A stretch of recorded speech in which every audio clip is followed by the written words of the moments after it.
Congress doesn't sound like they know what's going on, and Kucinich today wants to stop federal money from being used for the Libyan attacks. The price tag is expected to cost in the billions, that is, if everything goes well. Then what? Those missiles cost $500,000 million each, and that fighter jet that just crashed, $30 million. Thank God the pilots were rescued, though. That's right, Mr. Obama, the pilots were rescued. When do your aides find out about that, Mr. President? Mr. Obama, where the hell are you? Joining me now is Liberal Radio host Leslie Marshall. Leslie, the man was elected to lead America, not fly around South America and make friends with Brazilians, Chileans, and El Salvadorans, and certainly not fight a war from a blue tent. What kind of leader is Obama turning out to be?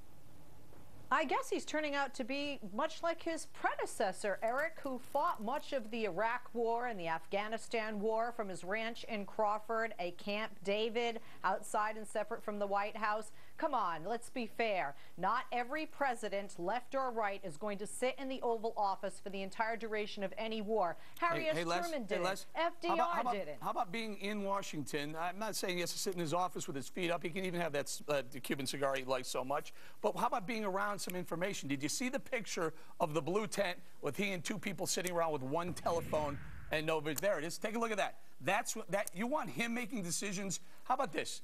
You have a kid, you have a son, you want to have him sent over to Libya based on information you're getting off one telephone. By the way, is that line control? Are you sure no one else is on the other side of that line listening in? Eric, are you actually going to put our military, the greatest military in the world, down and think that everything hinges on just the President of the United States? What if the President were ill? We have a Pentagon. We have Joint Chiefs of Staff. We have a Defense Secretary. We have an incredible war machine, and we're not at war. We've imposed a no-fly zone and a ceasefire, and we're not going this alone, and we're not the leaders. Hey, Leslie, if the President's in the Oval Office or not, what happened today would have happened. We sent our young men and women into battle yesterday. If you don't believe it, there's an F-15 that's crashed right now and smoldering somewhere in Libya right now. Thank God everyone was safe, but it didn't necessarily have to end that way. Hold on. Take a look at this picture. Here's what a war room should look like. Here's where the decisions should be made. Look at that. Joint Chiefs of Staff sitting there giving the President information.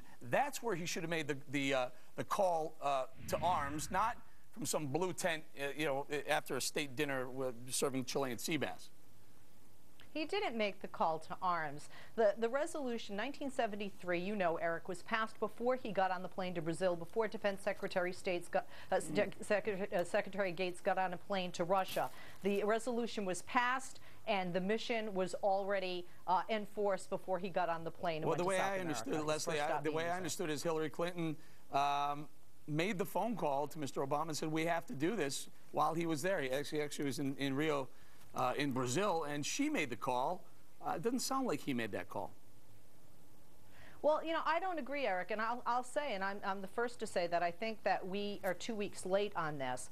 But I think perhaps whether it was Secretary Clinton or he just looking at history, looked at how we missed the mark with Darfur, we were late with Rwanda, and he didn't want to repeat history in that regard, and he needed to step up the plate in order for this resolution to pass and for the other allies like Lebanon to come on board. So let me get this straight. 1973 was passed prior to him leaving for Brazil, but he got on the plane anyway? Yes, he got on the plane, and we talked about that before. He got on the plane because there was, first of all, this was planned before. Second of all, this is taken care of. President Obama doesn't need to be the babysitter to the United States military. We almost lost two pilots today. The resolution was passed. Eric, any time we send our military anywhere, whether it is to protect a no-fly zone and a ceasefire and enforce that, whether it is a war on the ground, on air, or on the sea, and being the daughter of veterans in all forces of the service, that is a risk we take. It's a terrible risk, but that's what our people in the military are brave enough to do, to protect our nation and other people's lives, like in the case of Libya genocide. Leslie, we're going to have to leave it there. We're going to see you in a bit. But joining me now is Utah Representative Jason Chaffetz. Representative, what exactly is our foreign policy? Do we even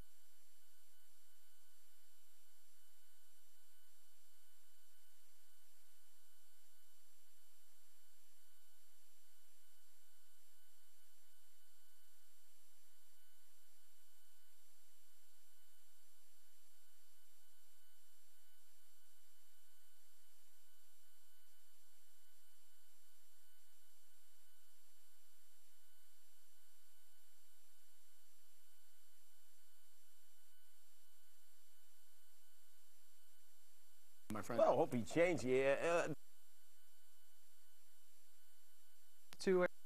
All right, time to bring it out. Today's all-star panel. Leslie Marshall is back with us via The Bird and joining us here. Goodness, those two airmen were recovered, but and then the cost of this thing on top of it is just unbelievable. All right, we're going to leave it there. Representative Chaffetz, appreciate your time, my friend. Thank you. All right, time to bring it out. Today's all-star panel. Leslie Marshall is back with us via The Bird and joining us here in the studio. On the left, Fox News contributor Tamara Holder. On the right, radio host Chris Plant and Guardian Angels founder Curtis Sliwa. Curtis, Hopi changey thing. How's that working out for you, my friend? Well, Hopi changed. Yeah. The dinosaurs in the Senate, they're the ones who are pounding for war. McCain, Lieberman, Kerry. I mean, they were putting on their uniforms again. It's like, Chuck, they don't want to deal with the debt and deficit. This is a great distraction. And then the one with the onions was Hillary. Oh, I need my own freaking war. Let's get Gaddafi. I'll do what Reagan did. And you go, here's Barack Obama going, hey, Ipanema, looking good here in Brazil. Party hardy carnival. He wanted no part of this war. This is Hillary's What war. about your commander-in-chief, our commander-in-chief over there spending some time, some quality time with the Brazilians and Chileans when you know, all hell's breaking loose? I don't think where he is the issue. Why not? Because like Leslie said, it doesn't really matter where the president is. He has an entire staff. He has people who are helping him. Did you see the picture? He is not Let's alone. do it one more time, guys. I hate to do this to you, but where's that picture of the blue tent? Okay, but this is an exaggeration. One picture of him does not mean that he's on like some rotary telephone. What is that? Oh, it is There that. are computers He's running there. the war from that. Look at the one guy's got. What does he have? Eric, come on. A banana over there in the corner. This guy over here is. Who are these? Come on. We can laugh at a picture all day long. That's not funny, Tamara. It's not That's funny. not funny at all. It That's is scary. not funny, but let's be serious here. You don't think that he has intelligence? You don't think that he has a whole communications team? You don't think that he travels with that at all times with intelligence Chris people? Plant, we elected him to lead America, not to go spend time with the Brazilians and Chileans and El Salvador. This is a complete and total and catastrophic failure of leadership from start to finish. Everyone knows it. You've got Dennis Kucinich, a liberal Democrat from Ohio, talking about his impeachment. He's spending his time down there with the new president of Brazil, who is a former Marxist guerrilla, quite literally. It's because he doesn't agree with it without congressional approval. Listen, it's not that he's saying that it's a failed mission. They have us, well, not yet, but the president's job is to be commander-in-chief, and when he dedicates our troops to combat, he's supposed to be in funny places like the Situation Room, the Oval Office. He's supposed to be meeting with the Joint Chiefs of Staff. He's not supposed to be literally phoning it in, and this is a future campaign ad, this photograph. I love that, Chris And I mean, it's quite literally phoning it. And I remember when George Bush was president, it was all about optics and appearance, and Leslie's still talking about George Bush being at the ranch in Leslie. Texas. That was at least in Texas. Awing there, Leslie. Go ahead. What do you disagree with? My blood pressure. You know, nobody wanted to impeach Bush daddy for Somalia in '92 or Clinton for Kosovo, so can we please stop it? I'm not even pushing forth for Bush and Cheney to be impeached, and I'm a liberal Democrat and not their biggest fans. Well, they're not the bottom line is this: how can you say this is a fail? Neither is Clinton, and we talk about him every day and blame him every day. Not impeaching. Nobody can say this is a failed mission when it started on Saturday. Please, can we put the politics aside when we're talking about human rights? Regardless, making the call, picking up the phone, saying, yeah, go ahead, Hillary, go ahead, unleash hell. For me, it was a bad place to do it. He should have been back home. He could have, by the way, he could have put that aside. Curtis, he did put away he delayed another trip last year when he was very insistent on getting Obamacare passed. He put away the trip to, I can't remember where he was going, but he said Australia. Australia, right. He delayed that trip. And Indonesia. Oh, there's no doubt. But you see, with Gaddafi, right, mad bad Gaddafi when Reagan was there. Mad good Gaddafi when George W. Bush did. Now he's mad bad again. In 10 years, he'll be mad good for somebody else. This guy's a crackpot and a screwball, and he's always been that way. And we just play Ace like a Duncan yo-yo. So we just keep pimp slapping him from time to time. Tamara, here it is from the Reagan Foundation. I pulled it up there. You know, there's notes every single day. This man took notes, and he says, here's his line: "I can't go to a barbecue at a time like this. It wouldn't be seemly for me to be out socializing Sometime later, I'm going to go on TV and tell the people the details of what's going on. Okay. Boy, that is volumes away from where Obama is. But you're talking about PR here. You're saying that you don't appreciate or you don't like a certain picture of President Obama in South America. That doesn't necessarily mean that what he's doing is wrong. Now, I don't. Wait. Leslie, no, she's freaking out. Leslie, what, you don't like that Reagan comment? Yeah. I pulled it right from the Reagan Foundation.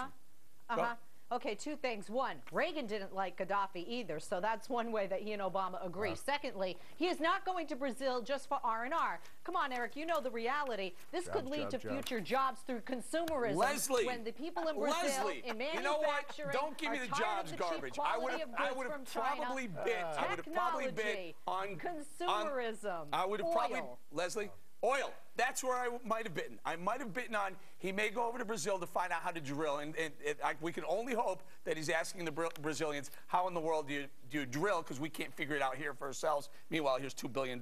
Don't go there, jobs. What kind of jobs is he creating in Chile right now or to El Salvador? What kind of jobs are you talking about?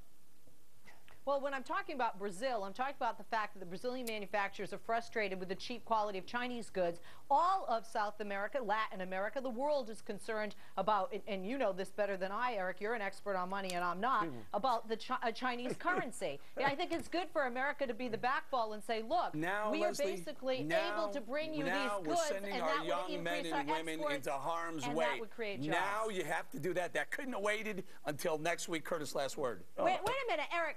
Do we or do we not send men and women to harm's way every single day and have for the past years in Iraq and Afghanistan? Wow. And it was okay for our current and former presidents to leave the White House? Hey, homeboy, Nobel Peace Prize winner, throw it back in. Drones over northwest Pakistan. You ramped it up in Afghanistan and you're partying hardy in Brazil while we're going to war in Libya. Coming up, guys, coming up, the president sidestepped Congress, but gets UN, NATO, and Arab League approval to bomb Libya. Are we looking at a one world government? The judge, Napolitano, is here to rule. All right, part of the action against Gaddafi includes freezing his assets, but do we even know how much he's worth and where he keeps all his money? Take a look at this report from the Financial Times.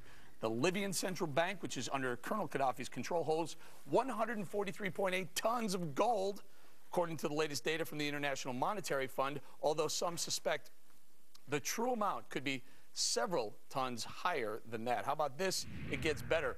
Those reserves, among the top 25 in the world, are worth more than $6.5 billion at current prices, enough to pay a small army of mercenaries for months or even years. Did the tourist-in-chief know about this?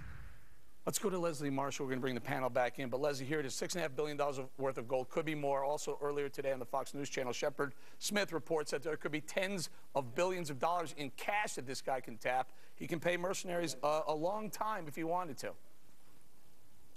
That's no question, Eric, and I have to tell you that's one of the reasons I think that it was wise for us to have this resolution passed, because economic sanctions don't matter to this guy. This is going to hurt the economic sanctions alone, the people, quite frankly, more than him, because he does have this stash, and he obviously isn't going to share the wealth with his people or take care of them using those funds. Go ahead, Chris. You're shaking your head. Share the wealth with his people. I love it. Immediately to